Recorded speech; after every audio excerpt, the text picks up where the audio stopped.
Olá! Hoje a gente mergulha em Transformando o Suor em Ouro, do Bernardinho. A fonte é esse livro, né? Que basicamente destila décadas de experiência dele nas quadras. Exato. Nossa missão aqui é dar uma explorada nas ideias centrais sobre liderança, sabe? Como é que se constrói essas equipes vencedoras e o que significa essa busca, assim, incansável pela excelência que marcou tanto a trajetória dele. É isso aí. A gente vai investigar como o esforço bruto, o suor mesmo, pode virar ouro. Sem dúvida.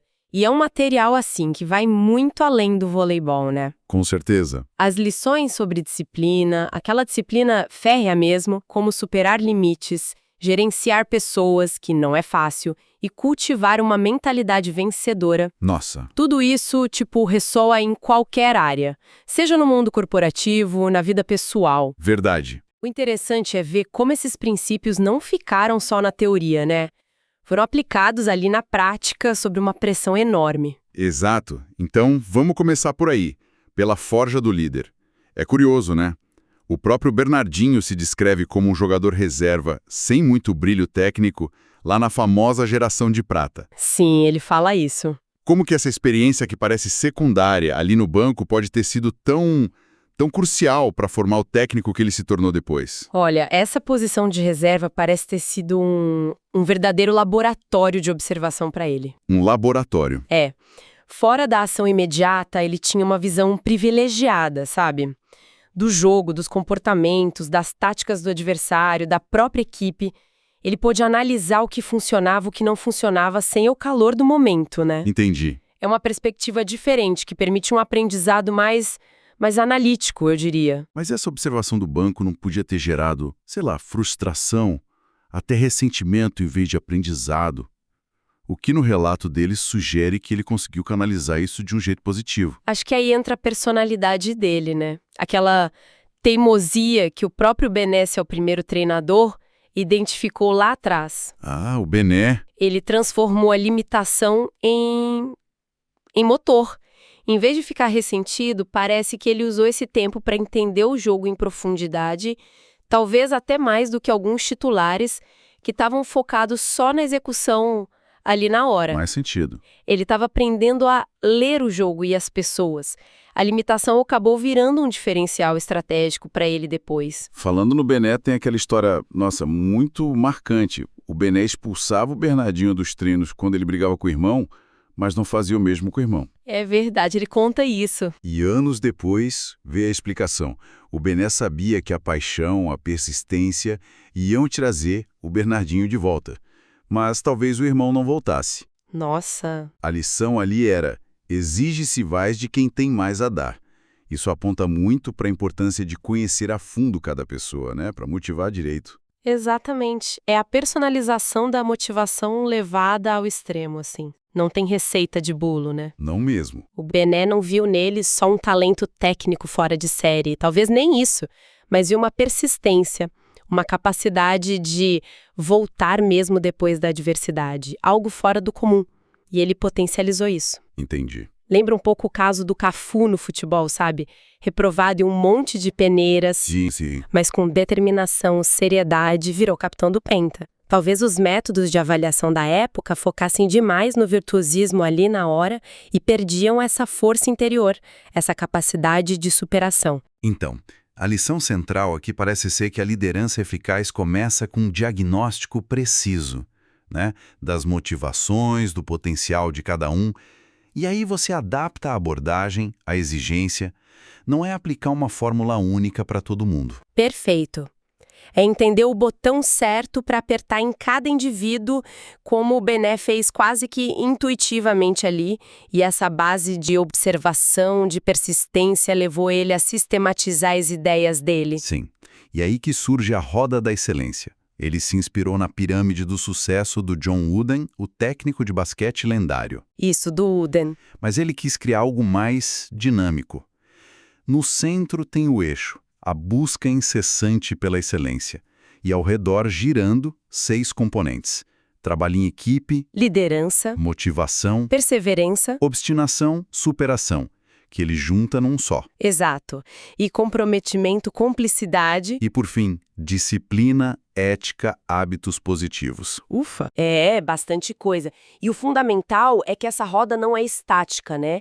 Ela gira sobre a estrada do planejamento, sempre em direção a uma meta específica.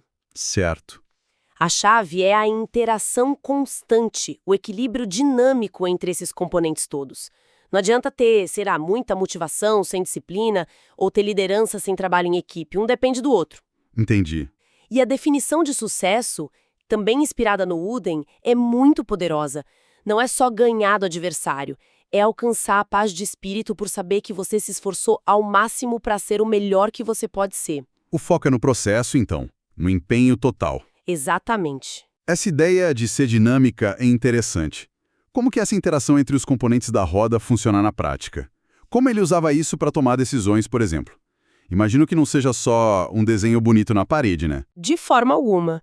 Pelo que dá para entender do livro, a roda funcionava como um diagnóstico constante. Ah, tá. Se o time perdia um jogo por falta de concentração no finalzinho, talvez o componente disciplina ou hábitos positivos estivessem precisando de mais atenção nos treinos, sabe? Sim. Se tinha conflito interno, talvez o trabalho em equipe, ou comprometimento ou cumplicidade precisassem ser trabalhados mais a fundo. Entendi. Era um ajuste. Exato. A roda servia para identificar esses desequilíbrios e direcionar o foco do treino, da gestão. Era uma ferramenta de ajuste contínuo, não um checklist que você marca e pronto. Faz todo sentido. É uma ferramenta de gestão ativa mesmo. E isso conecta com a ideia de melhoria contínua, né? De ser melhor hoje do que ontem. Isso. Ele até cita aquela fábula do menino tentando acertar a lua com a tiradeira, sabendo que era impossível, mas buscando lançar a pedra um pouquinho mais perto a cada dia. E o combustível para essa melhoria contínua é a preparação. Quase obsessiva, né? As citações que ele usa são fortes. Aquela do Coronel Red: quanto mais você sua nos treinamentos, menos sangra no campo de batalha.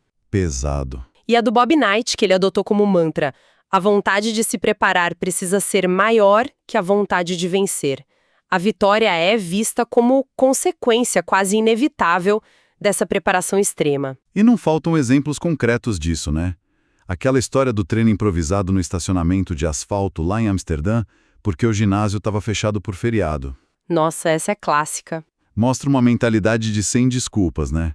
Ou os treinos extras de bloqueio com o Ricardinho em Atenas, que renderam pontos cruciais na final olímpica. Decisivos. É como disse o Oscar Schmidt, outro obcecado por treino. Mão santa que nada, mão treinada. É bem por aí. A preparação minuciosa cria as condições para o que muita gente chama de sorte. Ah, a sorte? O caso do Giovani sacando para fechar o Mundial de 2002 é perfeito para isso. Ele entra frio, numa pressão absurda, e acerta um saque perfeito. Sorte? Não. Ele tinha treinado aquele saque específico sozinho horas antes. Que loucura! É a confiança que nasce do esmero, da repetição, da antecipação. É estar pronto. Fica claro que a sorte no método Bernardinho é quase um sinônimo de preparação extrema mesmo. É estar tão pronto que a oportunidade não tem como escapar. Isso. E essa ideia de preparação individual, como a do Giovani, leva a gente a pensar sobre como esses indivíduos se encaixam no todo, que é outro pilar fundamental para ele, a força do coletivo, certo? Exatamente, ele repete isso quase como um mantra, né?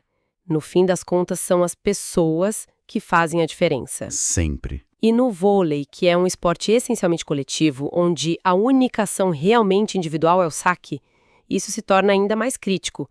O grande desafio é justamente gerenciar talentos individuais, com seus egos, suas ambições, em prol de um objetivo comum. Ele até cita aquele exemplo negativo do Terrell Owens, jogador de futebol americano, um talento imenso, mas cujo individualismo implodiu equipes por onde passou. Sim, um exemplo forte do que não fazer. E ele introduz o conceito de team ego. Esse conceito é intrigante. Como que ele se diferencia na prática da simples confiança da equipe? Qual o risco de cruzar a linha para arrogância ou autossuficiência? Olha, é uma linha tênue, sem dúvida. O team ego, como o Bernardinho parece descrever, É aquela autoconfiança que nasce da força coletiva, sabe? Da certeza de que juntos eles são capazes. Algo construído com muito trabalho, muita cumplicidade. Entendi. Vem do grupo. Isso, diferente da arrogância individual ou da autossuficiência que leva à complacência, ao relaxamento. O risco existe, claro. A diferença parece estar na origem e no foco. O Timego é alimentado pelo esforço conjunto e direcionado ao objetivo da equipe. A arrogância costuma ser individualista e desfocada do processo. É a confiança de quem se preparou muito, não a presunção de quem se acha invencível por natureza. Faz sentido. E as histórias das seleções ilustram bem essa construção do coletivo.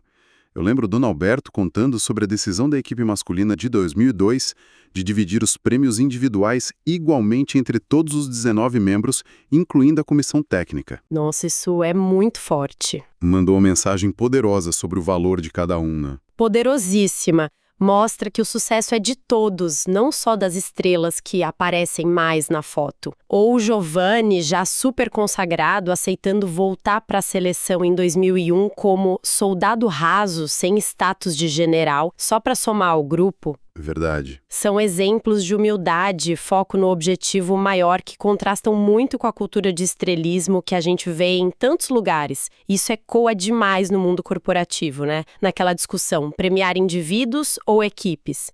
Bernardinho claramente aposta na segunda opção. Totalmente. E a gestão dessas pessoas passa também pela capacidade de recuperar e desenvolver talentos. Às vezes gente que estava desacreditada. O caso da Virna é muito emblemático, né? Muito. Ela chegou na seleção convencida de que não sabia passar, por causa de um rótulo que um técnico anterior tinha colocado nela. Um rótulo pesado. E o Bernardinho não aceitou isso. Desafiou ela, criou treinos específicos e ela não só aprendeu, como virou referência na posição. É o tal efeito Pigmalião na prática. Exatamente. O efeito Pigmalião, que o Dov Eden estudou, mostra o poder da expectativa do líder. É quase uma profecia autorrealizável. Impressionante. A crença genuína do líder, no potencial do liderado, cria um ambiente, uma autopercepção na pessoa que pode destravar performance. Não é mágica, claro. É dar confiança, dar direcionamento, cobrar o desenvolvimento. O Bernardinho parece mestre em não rotular as pessoas, em acreditar nessa capacidade de superação. E a gente vê isso com outras jogadoras também, né? A Márcia Fu, que tinha fama de problemática. Sim, recebeu uma nova chance e correspondeu com dedicação. Mas essa crença e essa cobrança que às vezes era dura, né? As famosas broncas dele, elas precisam ter um propósito claro, imagino. Como na Alberti mesmo mencionou, a bronca pela bronca não adianta. Tem que vir com informação, com um caminho. Sem dúvida alguma. A comunicação, mesmo quando é mais assertiva, mais dura, precisa ser construtiva. O objetivo final é sempre a melhoria, o ajuste, o crescimento individual e coletivo. A confiança tem que ser a base para que mesmo uma crítica mais forte seja recebida como algo para o bem da equipe, para o bem do resultado. É o que o Patrick Lencioni fala, né? Exato. No livro Os 5 Desafios de uma Equipe, ele coloca a confiança como o alicerce de tudo. Sem ela, não tem abertura para ter conflito produtivo, para ter comprometimento de verdade, responsabilização e, finalmente, o foco nos resultados coletivos. E falando em resultados, nem só de vitórias vive uma equipe, né? O livro fala bastante sobre como navegar pelas conquistas e, talvez principalmente, pelos fracassos. O conceito da armadilha do sucesso é muito presente. Muito. Aquele risco da complacência, do relaxamento que surge depois de uma grande vitória. Perigoso. Sim, ele vê a complacência como um inimigo mortal. Cita exemplos como a geração de prata perdendo a final olímpica de 84 logo depois de uma vitória convincente sobre os mesmos EUA, ou as dificuldades da geração de ouro pós-Barcelona 92. Clássicos. A estratégia dele para combater isso era criar zonas de desconforto de propósito, tipo antecipar o horário do treino logo depois de ganhar um título importante, para manter todo mundo alerta com os pés no chão. É forte isso. A frase dele é direta: ser bom não é o mais importante, e sim estar bem preparado. O sucesso não pode subir a cabeça. Mas essa busca incessante por evitar complacência, criando essas zonas de desconforto, isso não corre o risco de gerar um ambiente de estresse constante, talvez até prejudicial a longo prazo? Onde que está o equilíbrio aí? É um ponto delicado, e o próprio Bernardinho reconhece em alguns momentos os exageros que cometeu. O equilíbrio parece estar no propósito. O desconforto não pode ser gratuito ou só punitivo. Certo. Tem que ser direcionado a manter o foco, a aprimorar um aspecto específico, a lembrar que o sucesso passado não garante o futuro. É mais sobre não permitir o relaxamento mental do que sobre criar sofrimento pelo sofrimento. Entendi. O exemplo do remador Steve Redgrave, com 5 ouros olímpicos, ele encarava cada ciclo como um começo do zero. Isso ilustra bem essa mentalidade de não se apegar às glórias passadas. E as derrotas? Como que elas são encaradas nesse processo todo? As derrotas são vistas como oportunidades cruciais de aprendizado. Aquela derrota para a Venezuela no PAN de Santo Domingo em 2003. Marcante essa. Muitos citam como a pedra fundamental do ouro olímpico em Atenas, em 2004. Por quê? Porque expôs fragilidades, forçou uma reavaliação profunda, uniu ainda mais o grupo na busca pela correção. Fez o time acordar. Exato. A ideia é transformar a dor da derrota em combustível para mais preparação, mais dedicação, é evitar o arrependimento, aquele se eu tivesse treinado mais, através do merecimento, da consciência tranquila de quem fez absolutamente tudo que podia. Aquela história do sábio chinês que ele conta é ótima para isso, né?